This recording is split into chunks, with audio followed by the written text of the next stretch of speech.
This is the Ottawa Senators Outlook. Here is your host, Jack Henry. Hello everyone, welcome to the Ottawa Senators Outlook. I'm host Jack. This is my recap reaction to the Blackhawks game, so let's get right to it. So, the Senators come away with a 4-3 victory in overtime. So, in the first period, Brady Tkachuk scores to make it 1-0 Ottawa, and then Ryan Donato, and that's pretty ironic because Ryan Donato has been in some trade rumors with the Senators. The Senators have poked around him, and people said this could be his last game as a Blackhawk, who knows, but he gets a goal against the Senators to tie it up at 1, and then the Senators go on the penalty kill, and Chicago converts on the power play. Teuvo Teravainen scores to make it 2-1 Chicago. And then David Perron scores to tie it up at 2. So after the first period, it is 2-2. In the second period, there was only one goal scored. It was by Josh Norris to make it 3-2. And then in the third period, Craig Smith scored to tie it up at 3. We go into overtime. Tim Stützle, 46 seconds in, scores an unassisted goal to win it 4-3. So the goaltending matchup was Linus Ullmark versus Arvid Soderblom. And Ullmark stopping only 17 of 20 for an .850 save percentage. Soderblom stopping 22 of 26 for an .846 save percentage. So, obviously not a goaltending matchup tonight. Both goalies didn't really have all too impressive numbers. The shot totals were pretty low for both of these teams. And the game was somewhat high scoring, I'd say, 7 goals combined. But even though we got the win, I'm still very concerned because it's one thing if the Senators are playing a very competitive game and you, as a fan, you're nervous if they're playing the Washington Capitals, because on Monday we played the Capitals, and I'm not going to lie, I was pretty nervous for most of the game. That's something acceptable.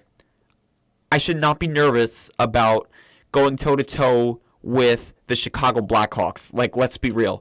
So I wasn't excited to see the Senators in this position. I was very nervous for the majority of that third period because this was not a game we could afford to lose. Thankfully, we did win this game. And with this win and the Rangers lost in overtime, the Senators right now maintain a playoff spot, but there's a chance that might not hold for much longer because the Red Wings play Utah, and they have a game on Friday as well. And the Rangers actually play the Senators on Saturday. That is our next game. I'm not 100% sure if the Rangers have another game between now and that game, but the Senators now with the win are 31-25-5, so they have a total of 66 points. And with the loss, the Chicago Blackhawks drop to a record of 19-35-8, so they currently have a total of 46 points. So, with that said, the New York Rangers are the team we play next on Saturday. That is a very, very big game and could very well be a big storyline for the wild card position because who knows, maybe a playoff spot is on the line in that game. You never know. So, it's going to be very interesting to see what happens here, but either way, for the Senators, they found a way to win this game, and they really needed to, and they surpassed the Red Wings in the standings, but it's going to be very interesting to see the Ottawa Senators going past the trade deadline because it doesn't really seem like they're going to do much, if not anything, because it does really seem like it's going to be a seller's market after seeing the trade between the Lightning and the Kraken for Yanni Gourde and Oliver Bjorkstrand. I just don't really see a scenario where the Senators are going to be buying with the market that we're probably going to see.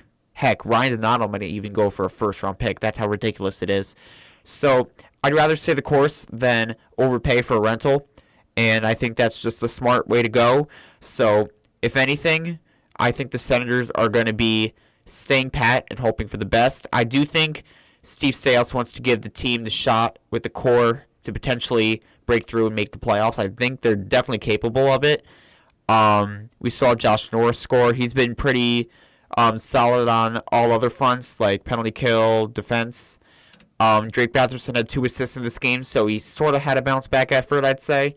But I think if the core can be able to stay intact for at least the rest of this year and prove that they are a playoff-caliber core, then maybe we're not having this discussion, and maybe we could roll into the offseason with the same team, but who knows?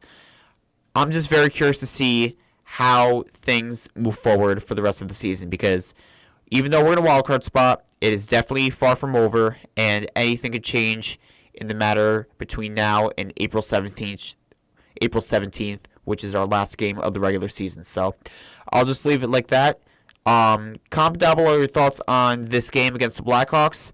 I will see you for our next game, which is the Rangers game on Saturday. So I will have a preview video coming out Saturday at midnight. So be on the lookout for that. Comment down below your thoughts, like I said, like and subscribe. But for now, this is Jack McAllister, and go Sens go. Thank you for watching this presentation of the Ottawa Senators Outlook. For more of this podcast, click on the videos on the left, and subscribe by clicking on the icon on the right. Thank you.